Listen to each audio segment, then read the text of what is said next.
नमस्ते दोस्तों, स्वागत है आपका विशाल ज्ञान का सागर में। क्या आपने कभी सोचा है कि हम रोजाना जो बातें बोलते हैं, जैसे अरे भाई यह तो बीरबल की खिचड़ी हो गया, उनका जन्म कहां से हुआ? क्या वाकई बीरबल घंटों खिचड़ी पकाते थे?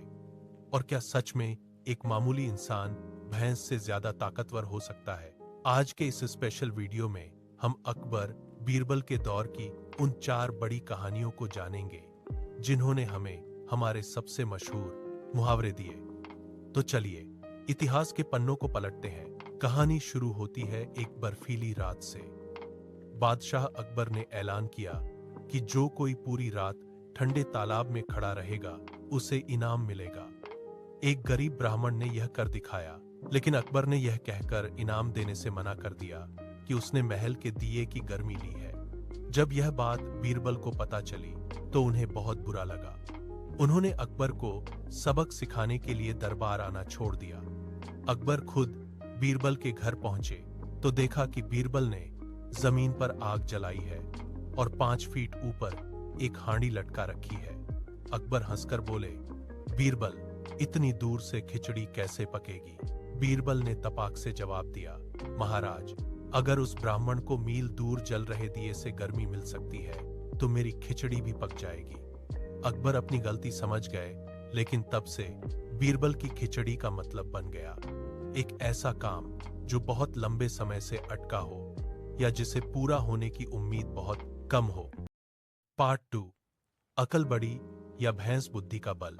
खिचड़ी वाली घटना के बाद बीरबल का कद और बढ़ गया।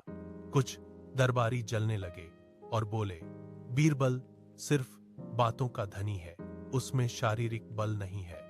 उन्होंने अकबर से कहा कि बीरबल को एक खूंखार और विशालकाय भैंस से लड़वाया जाए।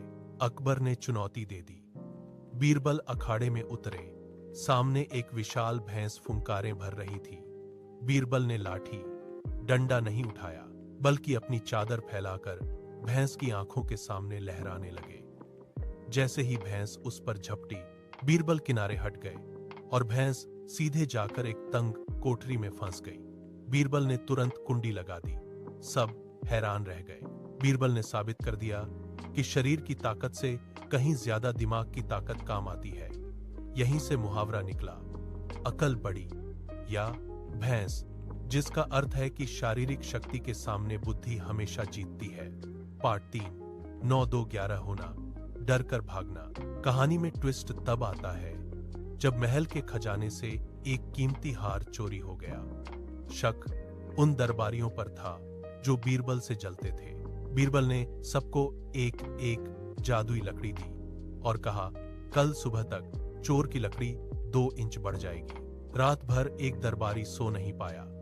उसे लगा कि उसकी लकड़ी बढ़ जाएगी, तो उसने डर के मारे पहले ही अपनी लकड़ी 2 इंच काट दी। सुबह जब बीरबल ने सबकी लकड़ियां जांची तो उस चोर की लकड़ी छोटी निकली।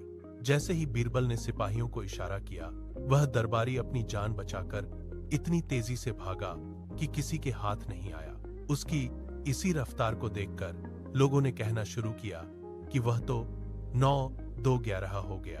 इसका मतलब है खतरे को भांपते ही बहुत तेजी से भाग निकलना। पार्ट 4, तूती बोलना, प्रभाव और रुतबा। इन सारी घटनाओं के बाद बादशाह अकबर के दिल में बीरबल के लिए इज्जत इतनी बढ़ गई कि दरबार का कोई भी फैसला बीरबल की सलाह के बिना नहीं लिया जाता था। उस जमाने में फारसी में तोते को तुती कहा जाता था, जिसकी आवाज बहुत साफ और मीठी होती थी।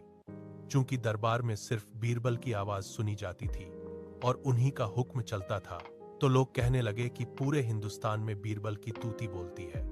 आज भी जब किसी इंसान का बहुत नाम, रुतबा या दबदबा होता है तो हम कहते हैं कि उसकी तूती बोल रही है।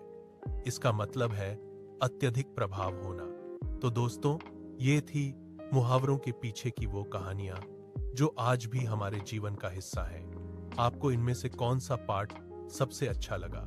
कमेंट में विशाल ज्ञान का सागर जरूर लिखें। अगर आपको यह वीडियो पसंद आया तो इसे लाइक करें और अपने दोस्तों के साथ शेयर करें। ऐसी ही और मजेदार जानकारियों के लिए हमारे चैनल को सब्सक्राइब करना ना भूलें।